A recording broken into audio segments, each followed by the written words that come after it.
All right, for the copyright strikers.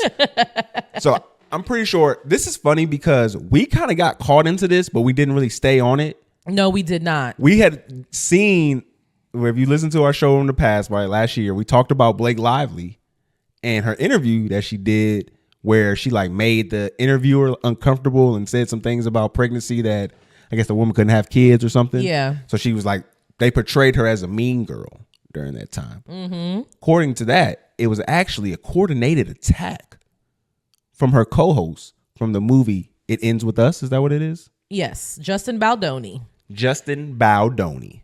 Y'all, it has been a mess. So much. Blake Lively sued Justin Baldoni. Then Justin Baldoni sued Blake Lively back. Now there's somebody else suing Blake Lively. Somebody who was mentioned in the first suit. Wasn't an intimacy coordinator? The intimacy coordinator? No. The health guy, the holistic guy. He was listed as a defendant in Blake's case. Now he's suing Blake. Now there's 2 lawsuits against Blake. I heard Blake tried to drop the lawsuit and the courts didn't let her. Mm-hmm. I heard that as well. Let's get to the tea because he knows like the technicals and things, and I know just the messy, juicy juice gossip. So while he tells y'all the technicalities, I'm gonna interject with just the sweetest of gossip, the sweetest tea. Okay. So what kind of sparked everything to this? All alleged. Was when Blake Lively put in this harassment suit with like CDR, I believe that's the institution inside of California that allows you to go through, like, say I've had workplace harassment and things like that. Yes. And T already got some. This was planned. She said allegedly to people that if she didn't get what she wanted as far as like movie credits and being able to take over the movie, that she would simply just sue him for sexual harassment. Joy Taylor behavior. So this came allegedly. Out. These are some of the allegations the claims that she made, and these ones are the ones that have already been shown to be false from his perspective and the information that's been put out. So this is what she claimed: claims of fat shaming, claimed that there was never an intimacy coordinator properly involved in scenes. Mm-hmm. The birthing scene wasn't a closed set. She was showed a nude woman. And then also that he was like very aggressive or very like into their scenes that they were doing when they had like the sex scenes or whatever. Let's run through that.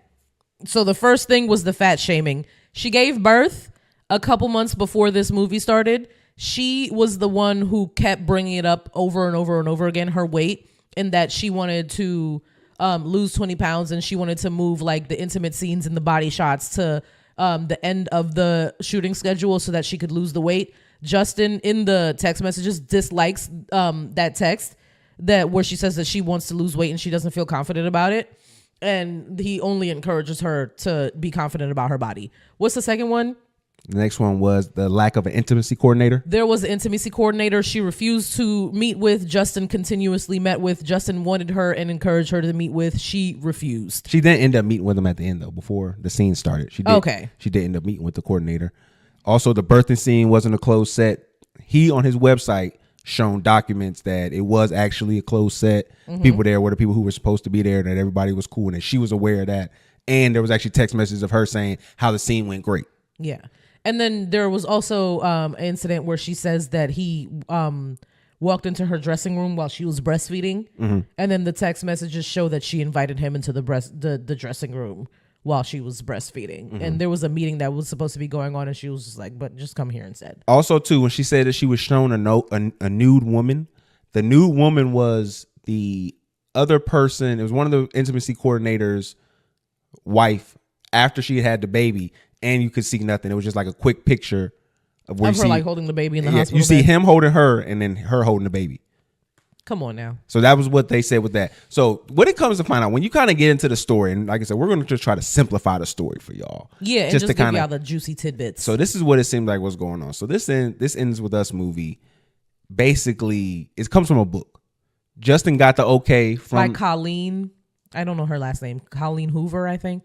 He got the okay from her. He even shows those emails. He bought the rights to the book. Mm-hmm. Yeah. And he got the email from her that shows that she was cool with everything. There's a morality clause in that contract so that if he's tried for like sexual harassment or anything, DV or something like that, then he would lose rights to the book. So yeah, this is why all of this is kind of really important in regards to that, because Blake is also a producer on this. Well, she strong-armed her way into being. So in the beginning, she was going to get an executive producer credit, and apparently this is like a normal thing that happens with stars of her stature. They just give them like a symbolic executive producer credit. She and her husband strong-armed her way into like actually producing, and then at the end they like strong-armed their way into the team nominating her from like some writers award too. So yeah, there was a lot of manipulation that kind of went on to it, because they talk about how they kind of developed their relationship, especially if you go through his website. So that's the big thing too, is Justin and his team dropped an entire website where you can see his amended suit, and then you also see all of his documents that is at all the relevant timeline events is what he just screenshots that put CVS to receipts that put CVS to shame. Yeah. So the way that Justin kind of portrays it is they were using their celebrity in a way to garner favor with him early on. They kind of invited him over. They they wanted to have discussions where their partners met and talked to each other. They talked about being family and opening up and things of that nature. They were also very crude in their joking. She talked about using no teeth and how she was a ball buster and things of that nature. Ryan talked about getting somebody's face tatted on his gooch. He did. And so this is where, if you watch anything with Ryan Reynolds, if you watch his interviews and stuff, you see that he does that. Like, it's part of him saying weird, uncomfortable things around people to kind of break the ice. That's what it feels like he's doing. To me, it's also a manipulation tactic. Yeah. How far can I get you into this? Yeah, I mean, yeah. How far can I get you to where you're a point where now the lines are so blurred that I can now flip the script on you? Also, too, it seemed that she was very interested in him. She invited him when she was pumping into the read lines and stuff into her trailer.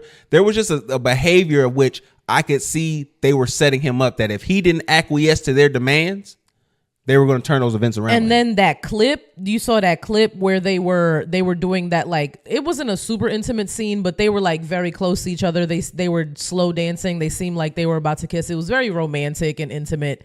And then he's like into it, and then you can see him like snap off character, and he's like, cut. And then she's like shocked by it. And then that was one of the scenes that she mentioned. She was like, oh, well, he wasn't in character. And then everyone was in the comments like, girl, you were the one that wasn't in character and like actually in love for real.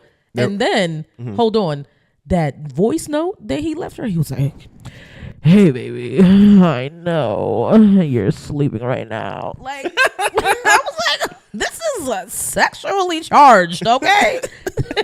He can't help the way his sleepy voice sounds. I don't know, but if you sound like that at 2 a.m., don't talk to me. I'm married and you're married. No, for sure, 100%. But she was, inviting a different level of behavior. One thing to be noted, too, was the movie Deadpool was being filmed around this time as well. So they weren't around each other as much as they are used to. That's even shown in the text messages with him and Ryan, because like I said, the thing about what Ryan talked about getting the face tattooed on his gooch, it was because he wanted things to get pushed back so they could be together a little bit longer. This is very clear that this is probably one of the first times in their entire relationship they weren't together. Okay, and I'm gonna put some notes down because there's several things that you just brought up that I want to get to. So let's talk about Deadpool and Nice Pool. Yep.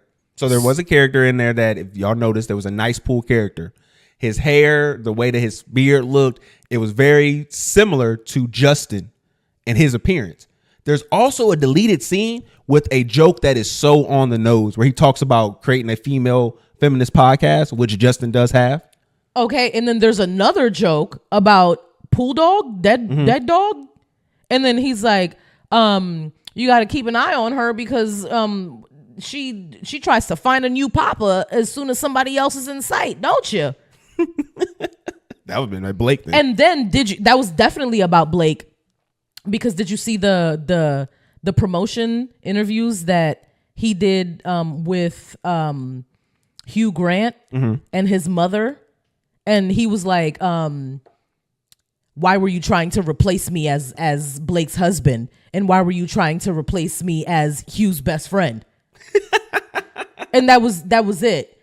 And then his mom comes and like, why were you trying to fuck my son's wife? Oh shit. And then it's like, They said it to Hugh? no, to Justin. Oh, I never seen that. Yes, you didn't see those? It was a whole thing. And then I was like, bro, why is Ryan Reynolds and Hugh Jackman promoting It Ends With Us? Y'all are not in this movie. Well, they did say there was another thing too in which they talked about Blake lying about how they were going to use their production company to help with the marketing. But she implied that it was going to be for free off the muscle, and they like charged them like double. Okay, so really quick before I get into so also in that whole thing, when you said you don't think that they've spent that much time away from each other, there has been whisperings of how controlling Ryan Reynolds is in relationships, especially with his previous relationship too with Scarlett Johansson. So he basically didn't want her to work anymore after they got together because he wanted her to be at home and only for him to only have access to her, and that's it. And I think that was probably what's going on too with Blake Lively, because she hasn't had too many, like she pops out once in a while and does something. Last thing that she was in was that movie with Anna Kendrick, and before that I can only remember Age of Madeline and then Gossip Girl, and then that's all I remember from her, for real. So I mean, she also talked about that in her text message about feeling like she couldn't get her creative voice out the way that she wanted to. And then I also want to talk about last part about the Nice Pool. Yeah. There's also a scene in which Nice Pool gets shot up. The person who's shooting him is supposed to be the female Deadpool, who was voiced by Blake Lively in the movie. She's not in character. She's not the person wearing the outfit, but that's her voice. So again, they showed her basically shooting Nice Pool up.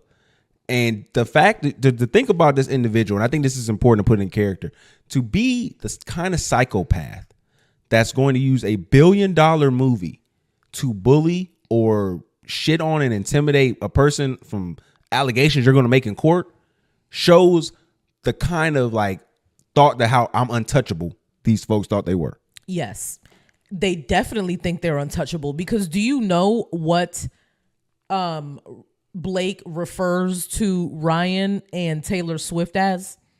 I missed that part. Her dragons. Oh man. She sees herself as Khaleesi. This is the Game of Thrones. They neither of them think that they're touchable. So I wanted to get into how weird it is that Ryan was rewriting the script. This is also part of them trying to strong arm the production from. Yeah, because who do you think you are? Yeah. There's at one point at the end of the movie where the producer Justin is supposed to have a couple weeks at the editing bay by himself to do his editor's cut, and then Ryan and Blake strong-armed their way into that, and then the studio really like wanted to refuse, but then she threatened to not do any marketing for the movie at all. So then they were like, okay, you can do 3 days of editing. She ended up doing 10 days of editing, and then requested to have Justin removed and to do the last couple weeks of editing by herself. And then when the Ryan's editor's cut was tested and her editor's cut was tested, she was like, I promise that whoever has the more positive feedback, we can release that one. Justin's editor's cut was more popular amongst the tests, and she again threw a fucking hissy fit and was like, I'm not gonna promote anything. She's just not gonna show up. And then they had to release her version instead. Crazy. It was literally like, when you start to get into everything that's been going on with this movie, it is like the shining example of just white people using their privilege to strong arm their way into just think that they can do whatever the fuck they want. Yeah. And then white women just sitting there and benefiting off of the evil psychopath shit that their white men do. Yeah. Because Ryan Reynolds is a psychopath. Yeah. I mean, this is what I felt like. Granted, I understand this is probably more in line with a movie, but I feel like the movie is kind of like a microcosm for something that actually is going on between them. It felt like both of them wanted to fuck Justin. and Justin was not down with it. I don't know about Ryan, but No. Blake wanted to fuck Justin. Ryan wanted Justin to pull on his dick. I'm trying to tell you, that's what it felt like. It started off with them separately wanting them, and then when they found out that both of them wanted them, they were upset and they felt like this isn't our problem. This is his problem. He's the common denominator in both of our shtick here. So let's turn it on to them. Or it could have been one of them situations where it's like, my wife got too comfortable with you and now she got to prove to me that this ain't nothing. Yeah. Because by golly, if I seen anything like this going on, it's going to be crazy in the absurd household. No lie. It's going to get crazy. Yeah. I don't think there was anything else that I wanted to get into. Yeah, they're supposed to be going to court in March. They tried to of 2026. I mean, what do you expect? A lot of stuff going on in LA right now. That judge put to death. That makes sense though. Very simply put, because I want this case to start. What is today? The 7th. I need this case to start on the 10th. These ain't normal people. They got crazy schedules. That like I need this to start on the 10th. No, we'll see it soon. Don't worry. This will play. It'll probably get dropped by the time we get to March next year. But Blake was trying to drop it. They're going to didn't let her. Yeah, he's gonna try to get something out of it. You frivolously use the courts, and now you have to deal with the consequences of doing so. If I'm him, I'm just going to try to get part of her marketing team to work for me for free for my next film. Like that's the best thing you can get out of that. I want. Was it Sony? I don't know which studio. Release Justin's cut, please. Release it. People have been requesting for them to do so. You know what another funny part about this is the fact that she started this lawsuit off not only with the harassment claims, but like showing that he was trying to like do a smear campaign against her, and didn't think to like people were going to ask, why did he do that? Why would he want to do a smear campaign? It's like nobody thought that you didn't think anybody would ask that question. No, because she thought that she would just do whatever she wanted and get her way like she does with the studios. But these are the courts, baby. Like these that are was the like courts. that was the one part that was like, because they showed the part where he was like, oh, we're going to do this like how they're doing Halle Bieber.